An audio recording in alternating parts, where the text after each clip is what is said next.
Every year, on one special night, people all over the world find the fun in fear. For most of us, Halloween is the night for fright, complete with costumes, trick-or-treating, and more candy than you can ever eat. But did you ever wonder where all of these different traditions come from? Find out when Truth or Scare rips the mask off of Halloween.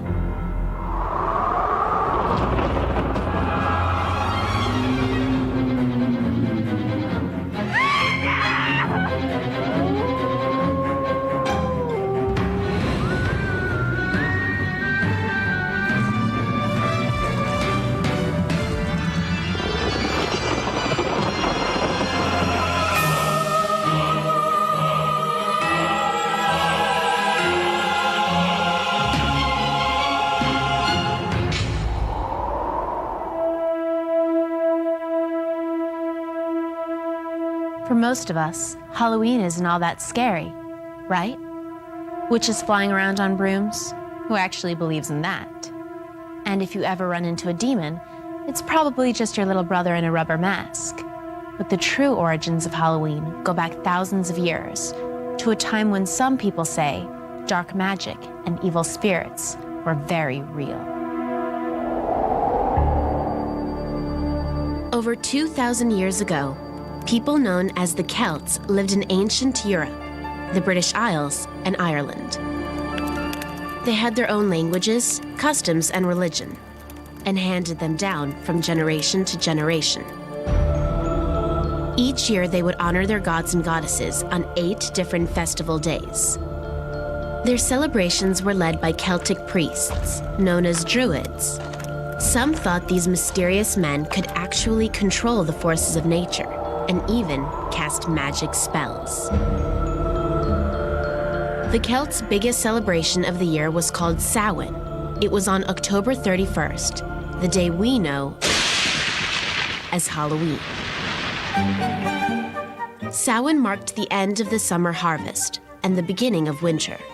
Since most people in ancient times were farmers, finishing the hard work of the harvest was a huge reason to celebrate.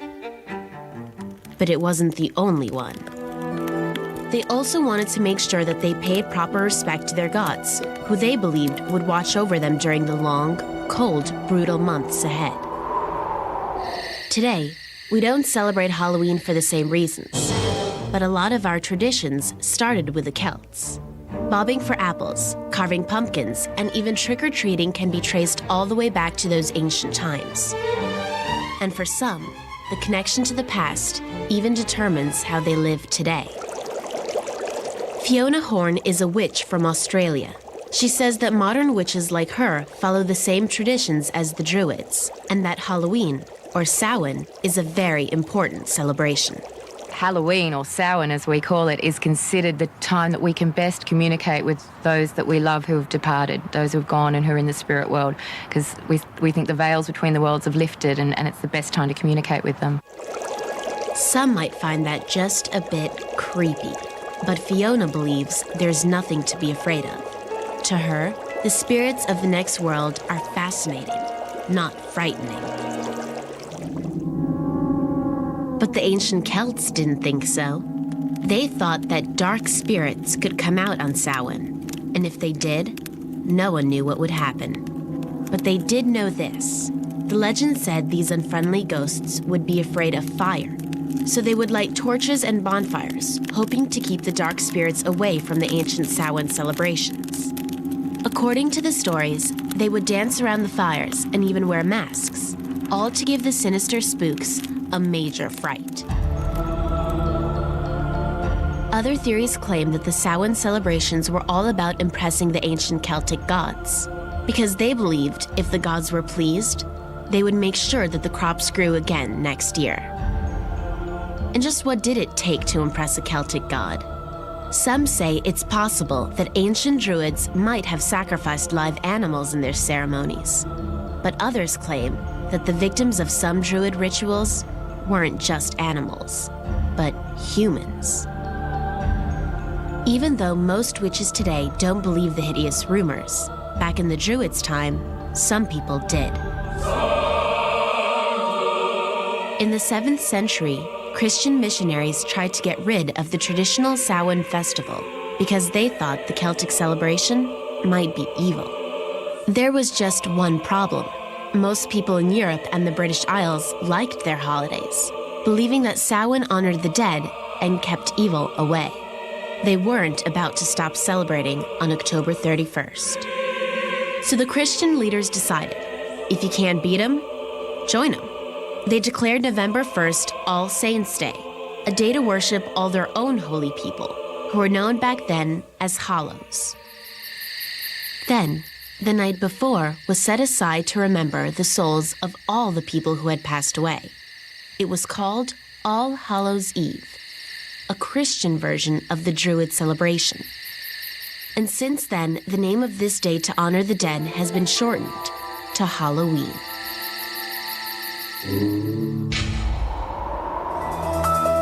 Vampires, black cats, and the terrifying history behind trick-or-treat.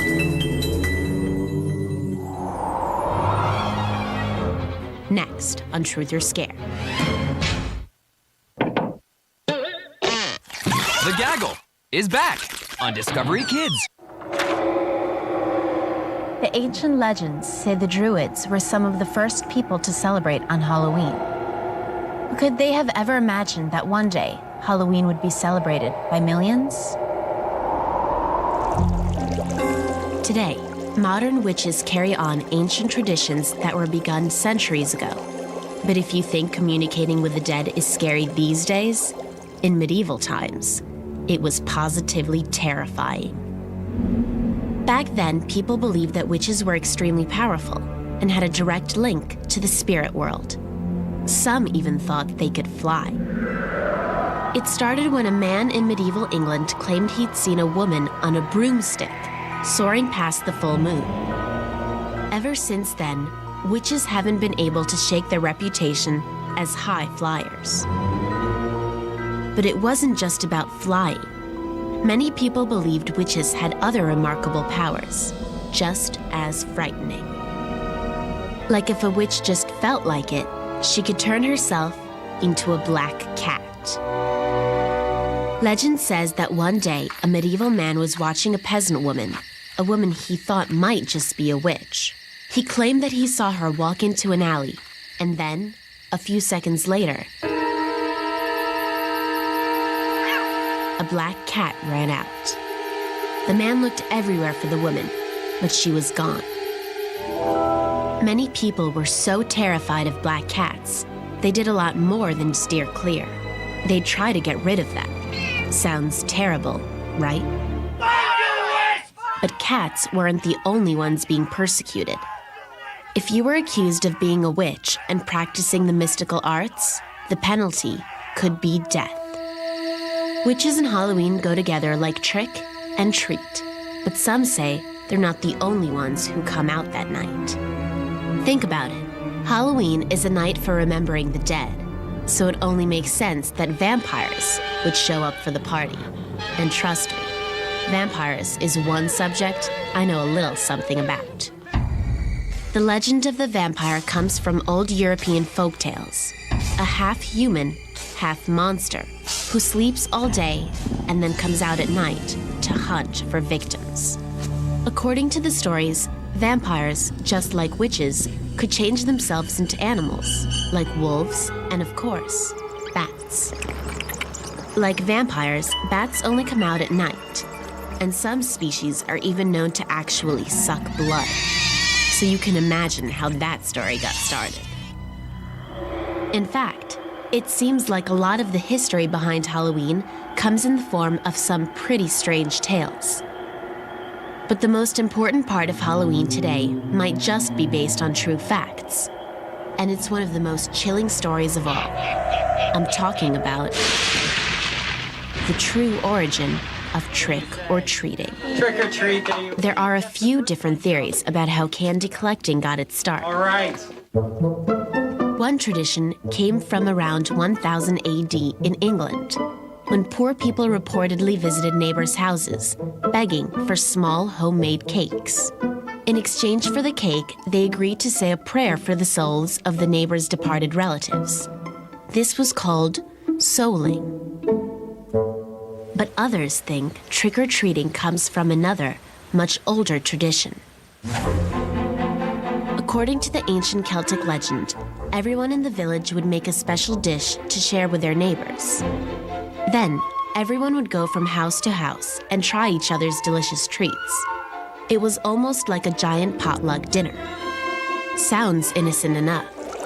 But according to Fiona, the modern-day witch, there was a dark side to this tradition. But if you didn't give generously, then you were a bad person and you got a trick. And it was kind of a way of weighing up how good or bad you were. Back then, getting a trick was something to avoid at all costs. Because sometimes it could actually cost you your life.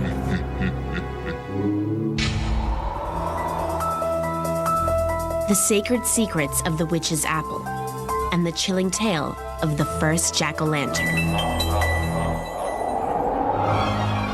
Next on Truth or Scare. The Gaggle! The Gaggle is back on Discovery Kids.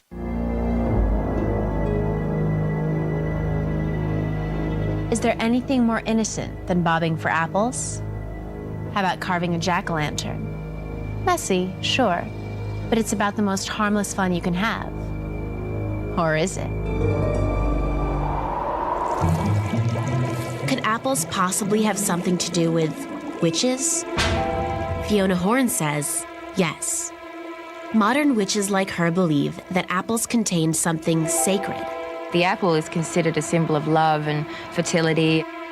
But it wasn't just witches who believed that apples had mystical properties. Today, bobbing for apples is a game where getting wet is the only concern. But in the Middle Ages, you might bob for apples on Halloween to see what your future might hold. All the young people who weren't married would try to bite an apple that was tied to a string or floating in water.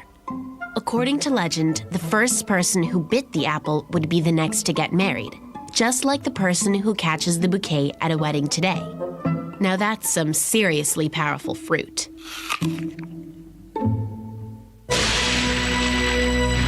But the legend behind a certain Halloween vegetable may just be a little more frightening.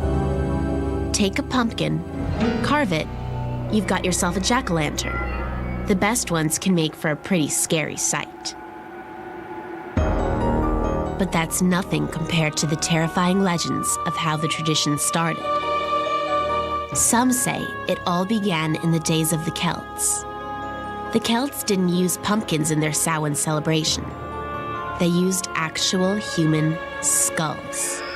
They'd place them on an altar, their hollow eyes staring back at the villagers. It sounds awful, but it wasn't meant to scare them. It was to remember the people who had passed from this life to the next. According to Fiona, today's pumpkin faces are just our modern version of the ritual skulls. They would reflect that tradition, and then carving the face into the pumpkin is to represent the skull, the ancestral skull. But some say that jack-o'-lanterns have nothing to do with honoring the dead, and everything to do with staying alive. One legend says that when the Celts needed protection in the dark woods, they would carve skull faces into turnips and make them into terrifying torches. But there's one more theory on how jack-o'-lanterns began, and many say it's the creepiest. It comes from an old Irish folktale that says jack-o'-lanterns might just have demonic connections. The legend says that Jack was a real person, famous for playing nasty practical jokes. But one day, he tried playing a joke on the devil. Jack tricked the devil into climbing up a tree, where the devil got stuck and was unable to climb down. Jack had fooled his victim that day, but the devil got the last laugh.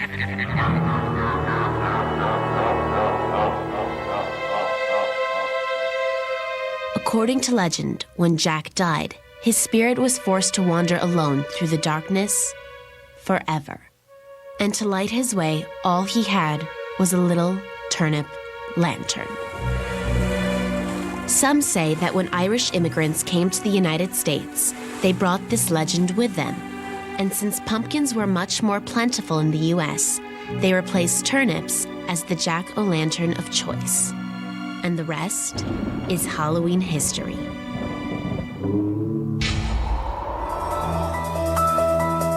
What started with some druids dancing around a bonfire has turned into the biggest party of the year. Next on Truth or Scare.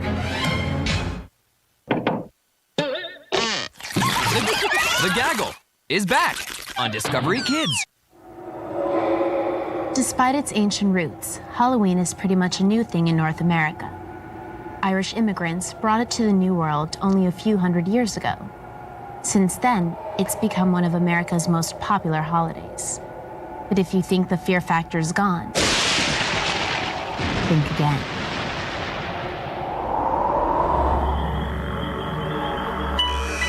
Halloween is the one night a year that a lot of us go out of our way to get a good fright. We tell ghost stories, dress in ghoulish costumes, maybe even check out the local haunted house. It's usually all just for fun. But when they're alone in the darkness, many people still feel that ancient fear creeping in. Dr. Robert Butterworth is an expert in the things we fear, and the dark is right at the top of the list. Why are we afraid of the dark? Because the dark is associated with the unknown, mysterious, things that come out in the night. And a lot of people, things that come out of the night, they don't want to be around. Except on one night of the year, that is. And in practically every country on Earth, different cultures celebrate spooky holidays, their own local versions of Halloween. It's the one night when the things that would usually frighten us become the reason to throw a party. Mexico has one of the biggest of these celebrations. It's the Dia de los Muertos, the Day of the Dead. Just like the name says, on this day, Mexicans take time to remember their family members who have passed away. They visit the graves of their ancestors and decorate them with skulls and skeletons. They also light candles and say special prayers. It looks different than what the ancient Celts did, but the basic idea is the same. Here in Mexico, the Day of the Dead is a happy time, a traditional way to remember loved ones who are gone. In the US, the focus is more on the spirits who are still hanging around. But the only contact most Americans have with them is the pretend kind. Haunted houses are a fun way to be totally terrified. And it's not just houses. The Queen Mary is one of the biggest cruise ships in the world, docked on the coast of Southern California in Long Beach. Every year for Halloween, it's set up to scare, with 7 different mazes that lead visitors through every corner of the ship. But get this, the Queen Mary's nickname is the Grey Ghost. Many people swear that it's truly haunted all year round. Could one of these ghouls be the real thing? No one knows for sure, but with hundreds of rooms, it would be the perfect place to hide. If you're seeing hundreds of ghosts, then you're probably at Knott's Berry Farm. Well, sort of. Because for Halloween, this world-famous amusement park in California transforms itself into Knott's Scary Farm, the scariest place in the West. After 27 years of practice, the people at Knott's know how to put on a first-class night of fright. On Halloween, more people come here for fear than any place in the world. They've got it all. Spooks, specters, monsters, demons, even a lunatic or two. What more could you ask for? Even though we know this is an amusement park, and that this is just some guy in a mask, the fear still feels real. But is that all it is? A feeling? Or could there possibly be something to truly fear on Halloween? Dr. Butterworth says no way. Well, almost no way. I'll tell you, if on Halloween you see a spirit, 99.99% it's not. But guess what? Fiona is positive there's nothing to fear. I don't think there's anything to be afraid of on Halloween except if you go trick-or-treating and you don't get any treats. And there you have it, straight from a real witch's mouth. But even though there's probably nothing to be afraid of on Halloween, now that you know the history, all it could take is one look into the darkness to make us wonder if we're wrong. Over the centuries, Halloween has gone through more than a few changes. But should we really be scared on Halloween night? Could the mysterious legends and creepy stories be true? Or are those strange visions and ghostly creatures in the shadows really just trick-or-treaters after all?